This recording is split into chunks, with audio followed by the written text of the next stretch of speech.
हम अपनी जान के दुश्मन को अपनी जान कहते हैं। हम अपनी जान के दुश्मन को अपनी जान कहते हैं। मोहब्बत की इसी मिट्टी को हिंदुस्तान कहते हैं, हिंदुस्तान कहते हैं। जो दुनिया में सुनाई दे उसे कहते हैं खामोशी, जो आंखों में दिखाई दे उसे तूफान कहते हैं। जो ये दीवार का सुराख है साहब, जो ये दीवार का सुराख है, चाइना, अमेरिका, पाकिस्तान साजिशों का हिस्सा है, मगर हम इसे अपने घर का रोशनदान कहते हैं, अपने घर का रोशनदान कहते हैं। मैं नेहा वर्मा देश प्रेम और राष्ट्र निर्माण के उपलक्ष्य पर अपने कुछ विचार आप सभी के साथ साझा करना चाहूंगी। आजादी का असली मतलब वही समझ सकता है जिसने कभी गुलामी की हो। हम सौभाग्यशाली हैं कि हमने स्वतंत्र भारत में जन्म लिया। यूं तो आजादी की लौ 1857 में ही जल चुकी थी, जो वर्षाल बनकर 1947 में हमारे देश को आजाद कराई।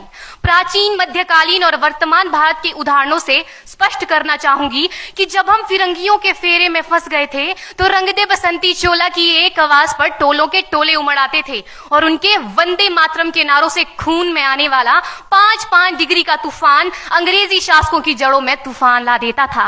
लोग मर जाते थे, मिट जाते थे, फांसी चढ़ जाते थे, तो वो भी अपनी देशभक्ति साबित कर रहे होते थे, क्योंकि ये उस दौर की देशभक्ति की कसौटी थी।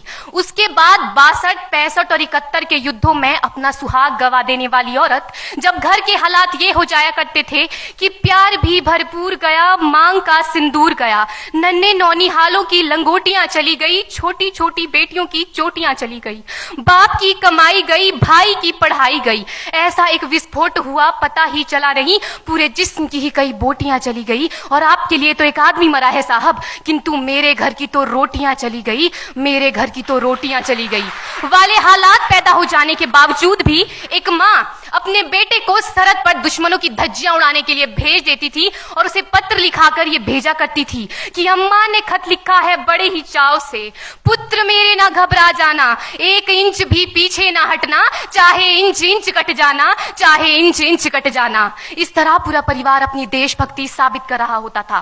तब देश बलिदान मांगता था, तब देश लड़ जाने को कहता था, तब देश मर जाने को, मिट जाने को, फांसी चढ़ जाने को कहता था। किंतु आज देश लड़ जाने को नहीं कहता, आज देश मर जाने को, मिट जाने को, फांसी चढ़ जाने को नहीं कहता, बल्कि मेरे विचारों में यदि कोई व्यक्ति अपना काम पूरी ईमानदारी, पूरी मेहनत और पूरी लगन से करे ना, तो वही सबसे बड़ा देशभक्त है।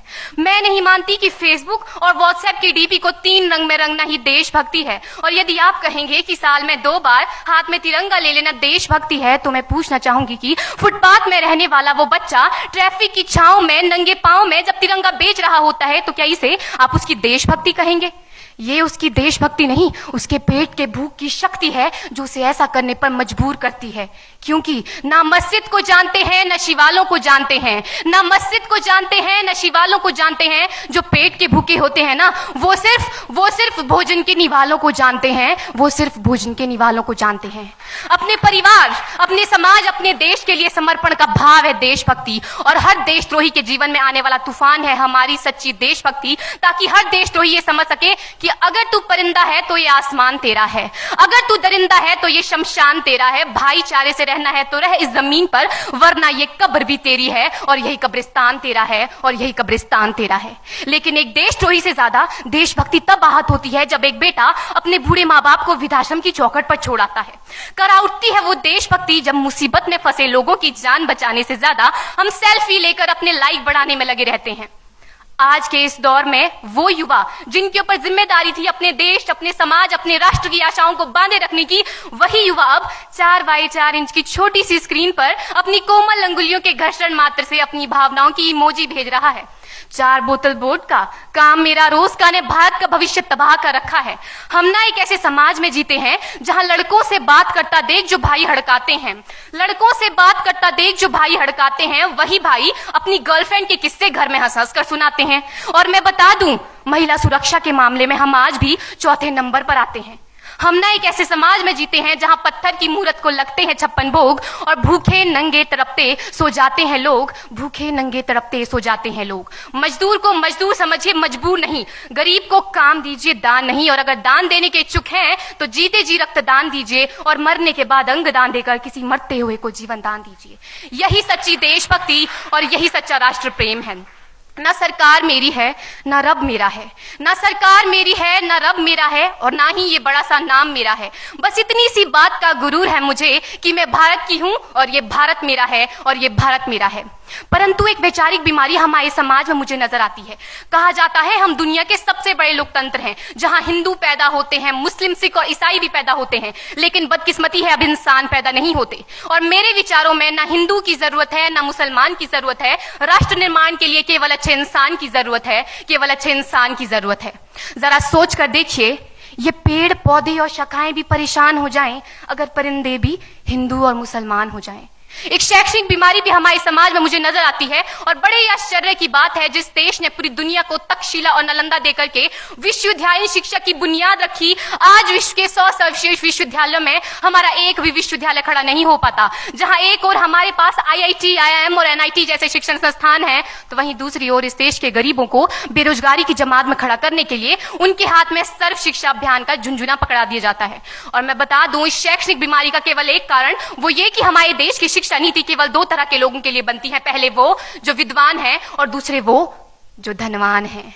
इसी तरह की कई गजब की बीमारियां हैं, और इन बीमारियों की जो जड़ है ना, वो हमारा अंधविश्वास। और मेरे विचारों में जब तक इस देश का युवा अपनी सफलता के लिए मंदिरों में जा जाकर नारियल फोड़ फोड़ कर भगवान को रिश्वत लगाता रहेगा, हमारे समाज का शिक्षित वर्ग ही बिल्ली के रास्ता काटने पर खड़े हो जाना, अपने धर्म अपनी जाति को ऊंचा मानकर दूसरों के धर्म की अवहेलना करता रहेगा, तब तक ना तो इस देश से अंधविश्वास खत्म होगा और ना ही हमारा राष्ट्र निर्माण संभव होगा। हमारी संस्कृति, हमारी सभ्यता को दुनिया ने शीश नवाया है, तो क्यों आस्था के नाम पर हमने अंधविश्वास फैलाया है?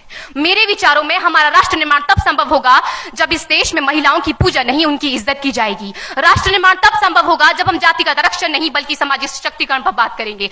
राष्ट्र निर्माण तब संभव होगा जब स्वच्छता अभियान में केवल सरकार नहीं बल्कि सड़क पर चलने वाला हर एक नागरिक हाथ बंटाएगा, स्वच्छ भारत स्वस्थ भारत को दिल से अपनाएगा। असल मायने में हमारा राष्ट्र निर्माण तब संभव होगा जब एक गरीब बच्चा मध्याह्न भोजन के लिए नहीं बल्कि ज्ञान अर्जन के लिए सरकारी स्कूल की चौखट पर कदम रखेगा।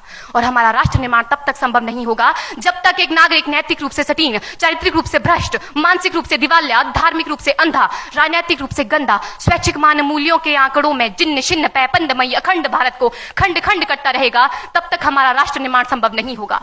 बड़ी बड़ी बातें नहीं, छोटी छोटी कोशिशें करनी होगी, क्योंकि ठोकर हमें पहाड़ से नहीं पत्थरों से लगा करती है। I being an Indian, I being a student, I being a symbol daughter of this motherland feel proud to be an Indian।